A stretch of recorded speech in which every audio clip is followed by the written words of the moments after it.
je pense qu'il faut d'abord regarder, et puis ensuite je vous raconterai ce que nous avons fait depuis 2 ans et demi, 3 ans, et où nous voulons aller sur à la fois cette notion de taille et puis aussi sur la qualité du contenu. Alors cette bande-annonce, oui, parce qu'il faut que je fasse les choses en même temps, c'est la bande-annonce d'un programme qui a fait connaître Spicy. Ça parlait déjà, il y a 2 ans et demi, des fake news. C'est une enquête exclusive qu'a fait Spicy. Le virus du sida a été inventé par la CIA dans sa lutte contre Cuba. C'est la vraie raison du blocus économique et sanitaire de l'île depuis 50 ans. Et si Obama accepte aujourd'hui de lever l'embargo, c'est pour récupérer le vaccin que les Cubains ont développé en secret.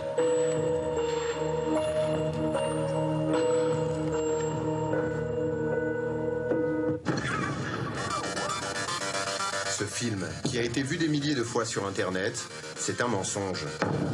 Une théorie du complot comme il en existe des milliers sur le web, sauf que celle-là, c'est nous qui l'avons inventée de toutes pièces. Nous allons vous dire comment, et surtout, nous allons vous dire pourquoi nous avons fait tout ça.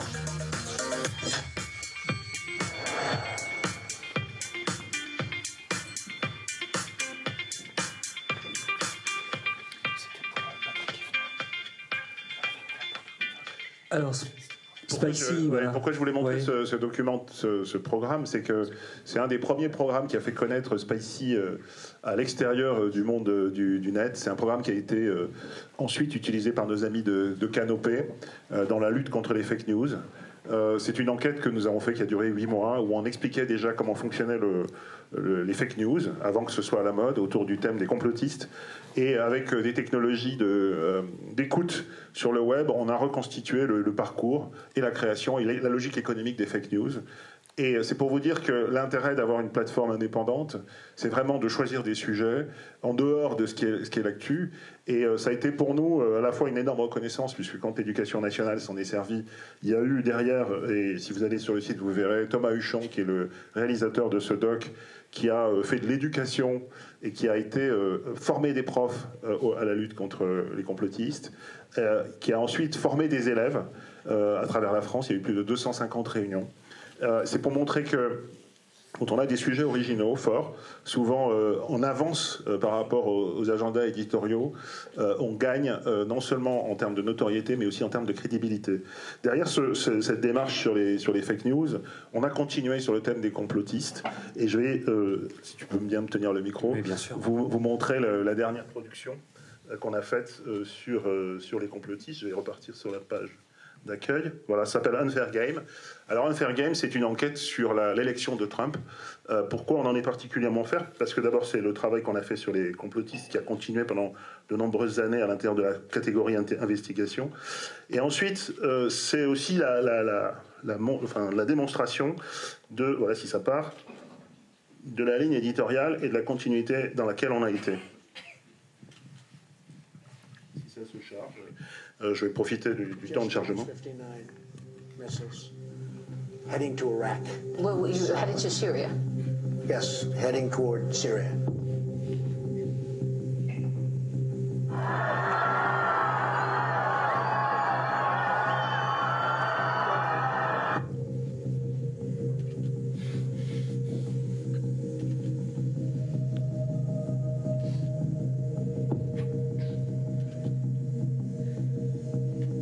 They're trying to, take over the government of the United States and destroy it.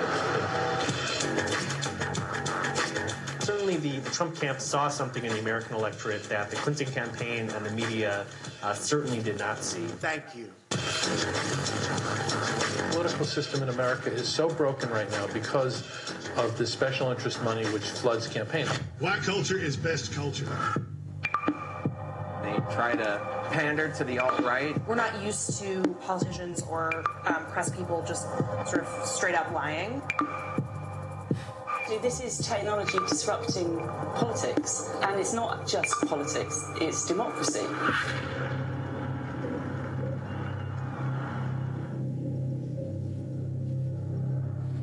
Together, we will make America great again. Thank you, God bless you, and God bless America.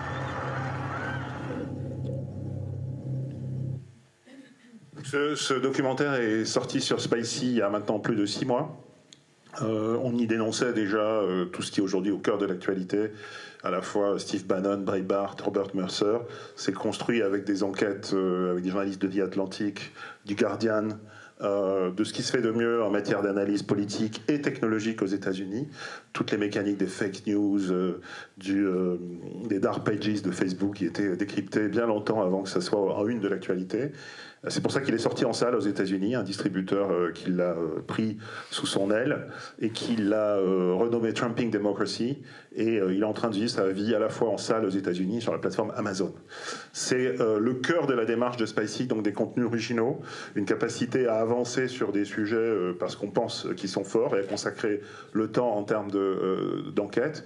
Thomas est devenu, ces derniers jours, il est passé sur tous les médias, Thomas Huchon, précisément parce que les fake news venaient dans l'actualité en France. Et Thomas, c'est un pur produit de Spicy. Il a vécu avant d'autres aventures journalistiques, mais il a littéralement explosé grâce à ses enquêtes sur le conspirationnisme, puis sur les fake news. Et c'est pour aussi dire que, pour répondre à ta question, la taille, Spicy est une toute petite société qui a 12 personnes qui bossent beaucoup. C'est une plateforme qui est à la fois une capacité de production, une société de production, et une plateforme mêlée. C'est là où il y a une originalité.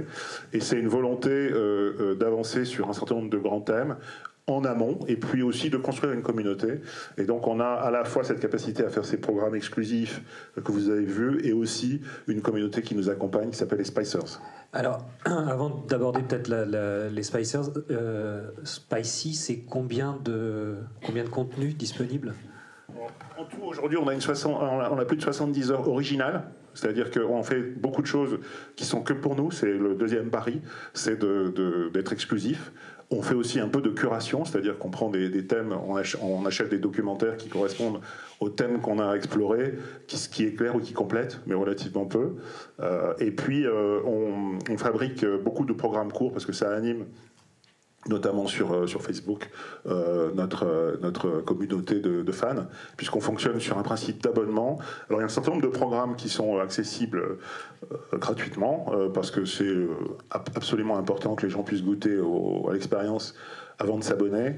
Donc, par exemple, il y a un programme magnifique qui a été fait par le rédacteur en chef de Spicy qui s'appelle « Toi et marche », qui est un documentaire sur le handicap, qui est en accès libre, parce que l'assistance publique, quand on l'a fait, nous a demandé qu'il soit en accès libre. Il y a toute la partie sur les complotistes, parce qu'elle n'a pas pris une ride, et puis parce qu'elle faisait partie de notre accord avec l'éducation nationale, avec Canopé notamment, pour que tout le monde puisse y avoir accès, qui sont en accès libre. Et puis, on peut voir des bandes annonces, vous pouvez voir sur le site, et puis tout le reste est payant, avec une logique, qui est en train d'être celle qui est en train de s'imposer. C'est qu'on pense qu'il y a des communautés qui vont s'abonner pour de la qualité, qui vont s'abonner pour une ligne un peu éthique sur les sujets, et puis qui vont s'abonner aussi parce qu'en termes de consommation, elles cherchent un certain nombre de choses, elles sont complètement dans la logique du on-demand. D'accord, donc ce qui a été un petit peu évoqué ce matin déjà précédemment sur le fait d'avoir une communauté qui recherche une autre façon d'avoir de l'information, voire d'en être contributeur, et c'est le principe des Spicers ? Oui, absolument. Alors là, je vais faire ça. Bon, attends, je vais te laisser prendre le micro pour pas faire une mauvaise manip. Non, mais je savais bien que je servirais un jour. Alors j'appuie sur Spicers, en principe ça va chercher, voilà. Sur les Spicers, il y a une capacité de proposer, donc la communauté des Spicers propose des sujets, ils proposent des bandes annonces, vous voyez, il y a le nom du réalisateur, de ceux qui proposent le sujet. Donc ça, c'est tous ceux vous pouvez voir les projets. Ensuite, ceux qui veulent que ces projets existent, ils peuvent aller les financer, on a un accord avec la plateforme KissKissBankBank, et puis on peut voir tous les projets, et les gens votent pour les projets. Par exemple, 100%, ça c'est qui ont été complètement financés, donc il y en a eu aujourd'hui 7, si je compte bien, qui ont été financés. Donc on peut découvrir les programmes, si ça part. Bon, ça part pas, c'est pas grave.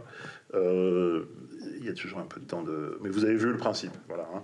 Donc, et là, c'est la deuxième partie de l'exercice de Spicy. Donc cette communauté qui est éditorialisée Ça nous est venu, en fait, dès la première semaine. On a eu des réalisateurs, des producteurs, beaucoup de gens qui sont en disant mais on a envie de faire des choses avec vous, comment on peut faire?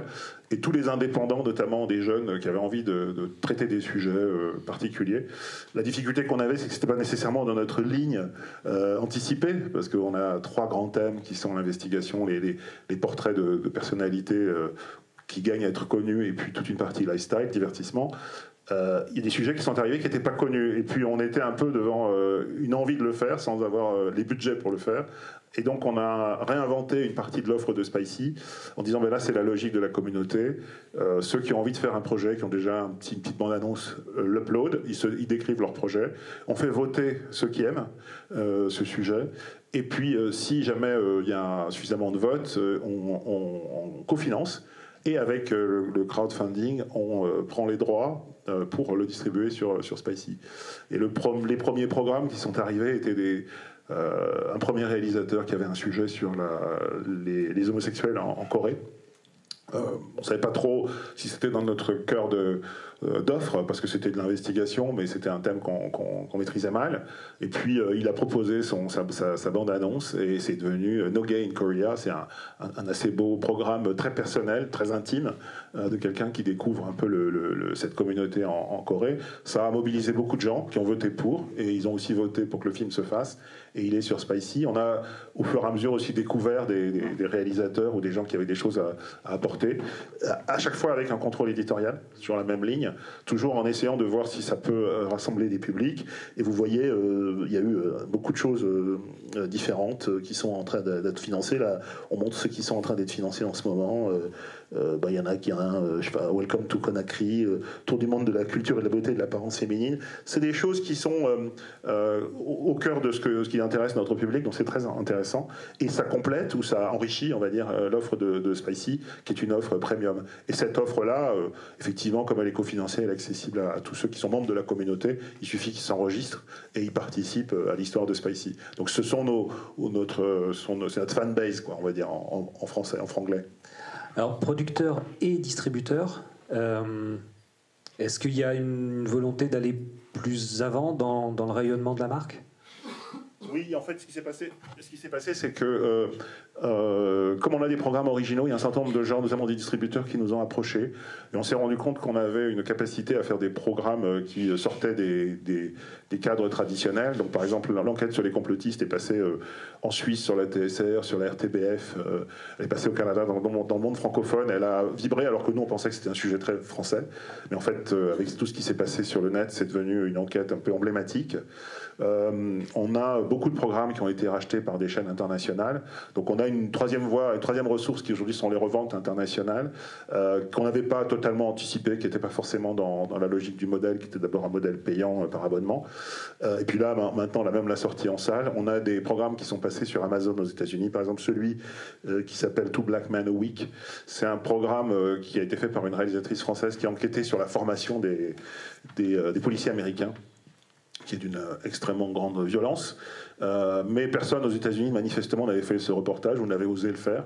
Et puis un regard français sur la formation des policiers américains, ça a intéressé un distributeur qui nous a dit mais il faut absolument le mettre sur Amazon.com aux États-Unis. Ce qu'on a fait. Un distributeur de France? Non, pas du tout. Je sais plus. Non, je crois que c'est un Américain. Je sais plus, ou un Franco-américain. J'ai plus son nom en tête. Et donc on l'a mis sur Amazon.com. Et la très belle surprise, c'est qu'on en a vendu 15 000 à $5. Parce que la puissance du moteur de recherche Amazon sur un thème comme Police Brutality aux États-Unis a fait que sans notoriété, sans marketing, il a dû faire un peu de marketing quand même, mais en tout cas, c'est assez vite remonté pour les gens qui cherchaient à s'informer sur ce thème. Et donc on est au cœur de cette transformation où on voit des jeunes qui s'intéressent à des sujets. Donc c'est aussi une bonne nouvelle, c'est qu'il y a toute une partie des millennials qui sont un peu au cœur de notre consommation, qui sont à la recherche d'informations, qui sont à la recherche pas simplement d'entertainment, mais aussi d'informations. Et c'est aussi pour ça qu'on a annoncé la semaine dernière qu'on allait être distribué sur la nouvelle offre pour les millennials d'Orange, qui s'appelle Pickle TV. C'était pas non plus écrit dans notre modèle à l'origine que l'on puisse être disponible sur les réseaux aussi puissants que ceux du premier opérateur français, mais d'abord, on a trouvé que leur démarche était intéressante. C'est une logique aussi d'abonnement pour une option.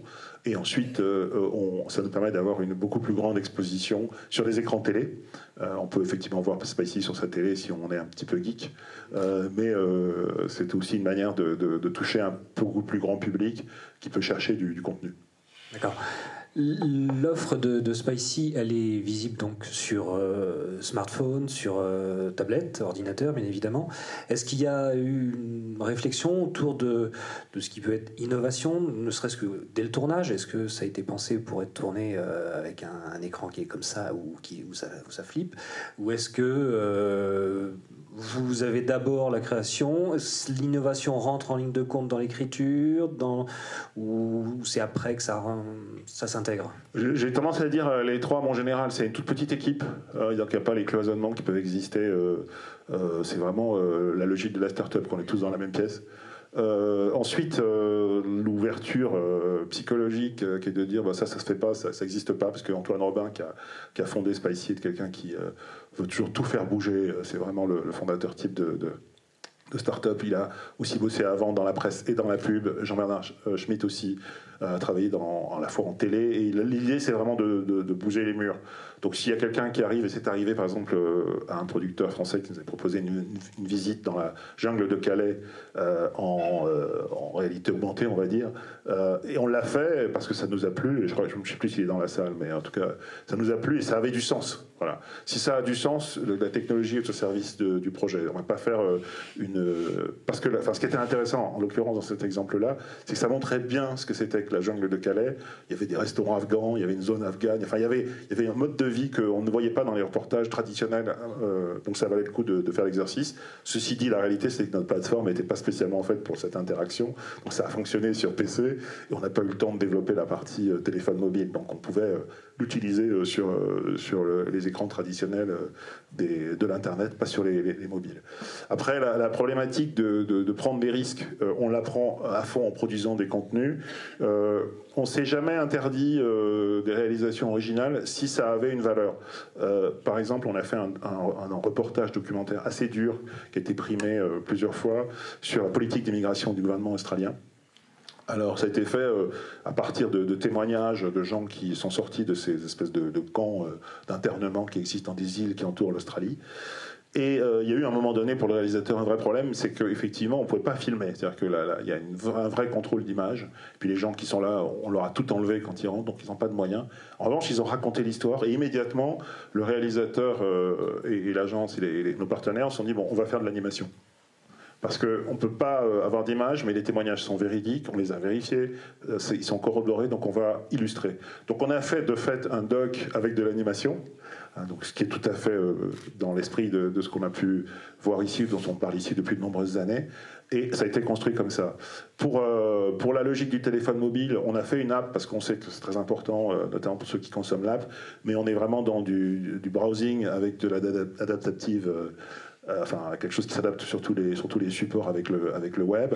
On a aussi une ouverture internationale, c'est pour ça que je vous montre la partie anglaise, les documentaires qui ont été fabriqués pour Spicy, et ça permet d'ouvrir à des tas de gens qui ne sont pas dans le monde, qui ne sont pas en France, donc les programmes ne sont pas géolocalisés. On a quand même une volonté de vraiment avoir de la qualité aussi en termes d'image. Donc la volonté d'avoir de la qualité, c'est parce qu'on choisit des sujets qui sont un peu patrimoniaux, en tout cas qui ne sont pas nécessairement périssables dans les 15 jours. Donc du coup, on fait très attention à la manière dont c'est filmé. Même si c'est des sujets complexes et difficiles, on a par exemple un documentaire qui nous a été proposé par une jeune journaliste française qui revenait du Rwanda, qui était une journaliste de radio ou de presse écrite, et qui avait envie de faire un sujet sur ce qu'on appelle là-bas les enfants mauvais souvenirs. Donc c'est les enfants des viols qui ont 20 ans aujourd'hui au Rwanda, après le génocide. Et donc elle n'avait jamais fait de télé, donc c'était un sujet difficile, dur, et puis c'était un sujet essentiellement d'interview. Et donc on a choisi un jeune réalisateur cadreur qui est parti avec elle. Et ils ont fait un reportage extrêmement émouvant, très très beau, très touchant, très fort, fondamentalement sur des interviews et sans pathos. Et puis la bonne nouvelle et la très bonne surprise qu'on a eue, c'est que quand elle est arrivée, elle a dit moi je pense que je ne peux plus rien rajouter, l'essentiel ce sont les paroles de ces gamins. Et on y a cru et c'est devenu un documentaire qui a eu beaucoup de succès et qui a même été en finale du prix Albert Londres. Donc en compétition avec ce qui se fait de mieux chez Arte et France Télévisions, il était en finale. C'est déjà une énorme reconnaissance pour quelqu'un qui n'avait jamais fait de télé. Donc ça, du coup, c'est parce qu'on a la culture du bon sujet, du grand sujet, et du coup on met les moyens. Ça nous est arrivé aussi 2 fois de suite avec un reportage sur un champion français de motocross.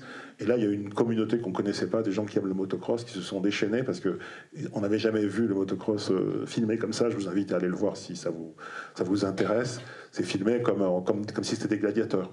Donc là, c'est la culture un peu de pub d'Antoine, qui en a été chercher un réalisateur qui a filmé ça avec une caméra très légère, avec Marvin Musquin, qui est un héros pour une communauté. On a eu 600 abonnés en une journée, parce que toute la communauté des gens du motocross se sont précipités pour voir ce programme.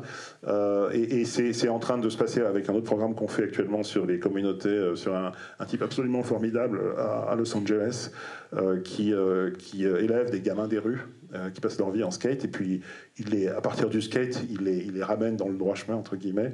Et c'est un sujet très difficile parce qu'actuellement, Trump a une politique anti-immigrant qui est très violente, notamment vis-à-vis des latinos. Et donc ce programme, il est très fort dans le fond, et son esthétique avec des drones, est très belle, mais on pense que c'est à terme un des éléments majeurs de la valeur de Spicy. Et puis tout le reste, c'est toute une logique de communauté, toute une logique d'ouverture, et on pense qu'il va y avoir, on espère, des réalisateurs qui vont sortir de tout ça. Et est-ce qu'on peut connaître la moyenne des budgets de production ? Non, parce qu'en fait c'est très variable. Mais bon, je peux simplement dire qu'on a levé 2 millions d'euros, il y a un peu moins de 2 millions d'euros en tout, 1,8 million. Donc on a une économie qui est très rude par rapport aux économies traditionnelles. On s'est appliqué à respecter, parce qu'on paye et qu'on achète nos programmes, qu'on commande, les tarifs en gros de la TNT. C'est 150 € de la minute. Ça met une barre très exigeante, ça met des producteurs qui sont très inventifs, mais ça permet aussi d'avoir une très grande liberté éditoriale. Et j'entendais ce matin des gens qui disaient oui, c'est des sujets qu'on n'a pas voulu ailleurs. Nous, ça nous intéresse. Et en revanche, les gens qui jouent le jeu, on sait qu'on a derrière une image très forte. Je pense notamment à quelqu'un qui s'appelle Farouk Atig, qui a produit pour nous un doc très dur et très intéressant à l'intérieur des escadrons djihadistes. Une fois qu'il a fait ce doc dans des conditions qui n'étaient pas des conditions traditionnelles, il a été immédiatement contacté par National Geographic, parce qu'il n'y a pas beaucoup de gens qui étaient capables de faire ça. Et après, il a développé avec eux une énorme série avec des moyens qui sont différents. Donc on est des fricheurs, on prend des risques, on paye, mais on paye au niveau d'une start-up, c'est-à-dire qu'on cherche un modèle économique et on perd encore de l'argent. Donc on n'est pas dans une démarche traditionnelle. Okay. Et la coproduction, c'est envisagé ? C'est possible, on est un SMAD en France, donc on a tout à fait la possibilité de déclencher du CNC, de faire la coproduction. Aujourd'hui, on n'a pas vraiment le temps, à vrai dire, de le faire. On s'est concentré sur le cœur de l'offre. Peut-être que dans les mois, des années qui viennent, ça fera partie des choses qu'on fera. On a essayé vraiment d'explorer beaucoup de domaines. On s'est rendu compte qu'il y avait quelque chose de très fort à faire de la série documentaire. On s'est rendu compte aussi que la qualité fait que ça voyage très bien. Et donc on est en discussion avec des plateformes mondiales. Petit, véloce, pour revenir sur ton... Et puis dans une logique de partenariat permanent, soit avec les créateurs, soit avec les distributeurs, parce qu'on doit trouver un modèle sain. Et donc les prochaines étapes pour Spicy ? C'est effectivement on va voir comment la distribution sur Orange va se passer, parce que si ça fonctionne bien en France, ça veut dire que ça nous ouvre mondialement aussi une capacité de discuter avec d'autres opérateurs dans le monde, ce qui était un des plans initiaux, mais il faut voir comment ça fonctionne. Et puis ensuite, c'est justement d'accélérer cette différenciation. En fait, il y a tellement de contenu aujourd'hui que la différenciation devient une valeur importante, et pour ça, il faut avoir du contenu exclusif.